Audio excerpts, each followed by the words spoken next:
Good evening. My name is Salud, and tonight I've written another story for you. Please consider this my formal request for you to be my Valentine.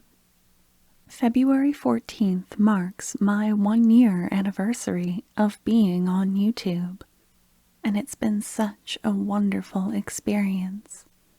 You are all so incredible and leave me the kindest comments, so thank you. Even if you don't comment or you aren't subscribed, I'm just really happy to be in your ears right now. I think it's very important to celebrate love, and I've rambled quite a bit here. I should get to the story. Let's begin. The diagrams and words on your vellum begin to blur as you frantically scratch your quill against the pages. You must defend your thesis on using portals to travel to the different planes soon, and the council will exploit any weakness in your reasoning. Books are piled high around your office, towering to the ceiling and filling the room with their comfortable smell. Candles are littered on your desk, growing brightly so your eyes aren't strained by the text.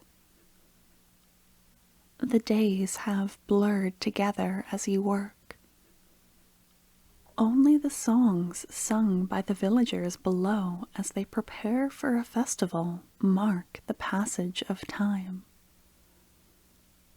It's been the same routine, the same scenery as you complete your work. The library, your desk, and then brief stints in your rumpled bedsheets to shut your eyes and rest. The hours passing far too quickly. Sometimes a plate of food appears in unusual places. You remember waking to the sight of a buttered croissant and coffee on your nightstand. Too tired to question it, you gulped down the coffee and devoured the pastry before hauling yourself to your desk and continuing your work. You feel like a farmer toiling in the fields, putting in the work now so you can harvest something bountiful and sustaining in the fall.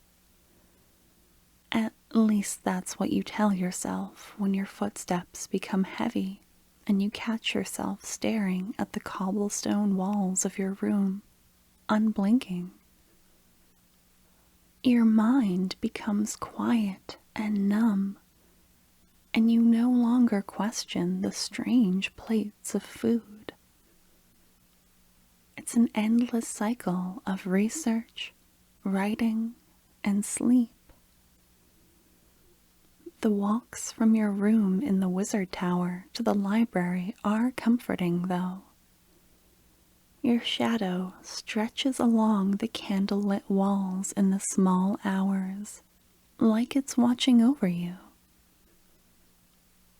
Then, you pen the final sentence of your conclusion after days of work.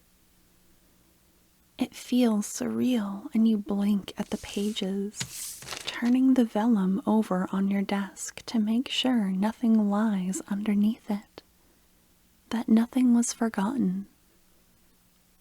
As if on cue to celebrate the end of your work, fireworks light up the sky. And the villagers below the tower start cheering. Their festival has begun.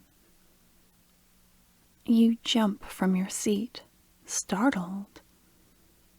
The candles at your desk have burned low, and you open your desk drawer and rummage blind, pulling out the first candle you feel. As you light it and place it on your desk, you notice the wax is an unusual shade of bright pink. After it's lit, you rub your tired eyes and walk to your window.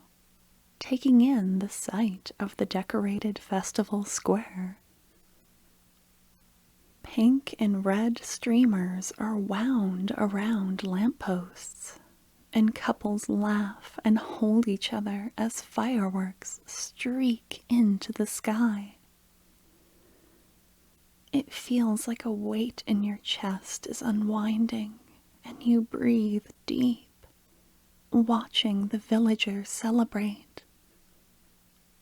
The sight of the people below holding hands and hugging makes you feel lonely, but you are happy for them.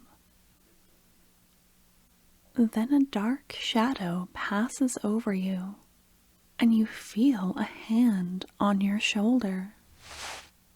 "Good evening," a voice whispers into your ear. Then before you can scream, a second hand covers your mouth. "Wait, wait! I'm sorry. It's just me. I'm not used to talking. I've never made a sound before.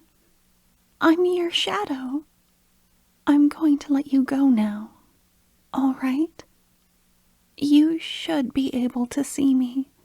I'm so glad you lit that candle tonight during the festival."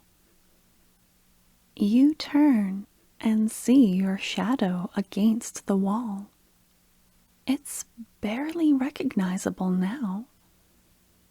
The silhouette is feminine, and her hands move away so your mouth can fall open. She flickers with the candle flames, and when a firework streaks through the sky, you blink, and a woman stands before you. She is immaterial, soft at the edges and hazy. "Hello. Oh, I'm waving. How novel. It's strange. I'm not used to doing these things on my own. We're always attached. Have I ever told you how much I adore the way you walk? I mean it. Even when you're dead tired, your steps have such a careful, measured quality to them. And you have very good taste in shoes. I've wanted to tell you that for so long." "Oh, why, how am I? It's magic. I mean, I don't understand it too much myself. I really only know what you know because sometimes I read over your shoulder. But you're magical, aren't you? A wizard? And today is a special day to celebrate love. And I love you. I hope that's not too bold of me to say, or strange. I'm a part of you, but I love you still. I think I would even if I wasn't your shadow. I won't be around for long, but you've finished your work, haven't you? Can we hold hands and watch the fireworks? You don't have to love me back either. It's okay. I just want to be near you in the way a normal girl would be, just until the candle goes out. And then I'll be with you forever as your shadow. I really like being close to you. I feel so happy all the time. I'm the luckiest shadow, and you're going to do great. I think your thesis is impressive, and you know it like the back of your hand. Oh, before I forget, did you like my food? You did? I'm so glad. I had to stretch myself really far, but I always bring over what I can. Will you please take better care of yourself from now on? You mean a lot to me. Ah, that firework is so beautiful. Thank you for this. I'm glad I didn't scare you. Once the villagers are done celebrating, you should have an early night. I'll be right beside you, like a little black blanket. Can we hold hands? Thank you. I'm sorry. I know my fingers are cold. That candle is going to burn out before we know it. So, if it's okay, I'm just going to say it one more time. I don't want you to forget. And if you're looking out a window and feeling lonely, please just remember what I've said to you tonight.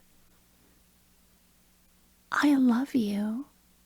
I think you're great and you're going to do great things. But please remember to take care of yourself. The end. And that's where our story ends for now. Thank you so much for playing with me, for letting me pretend to be a shadow and speak into your ears. If you're still awake, do you think another story would help? I'll leave some linked at the end of this video that I think would help. I'm sorry to ask this, but a large portion of the people who listen to my videos aren't subscribed to my channel. If you've enjoyed my voice, would you please consider sharing your time with me again by subscribing and ringing the bell? I would really appreciate it. Thank you, and rest well. Good night.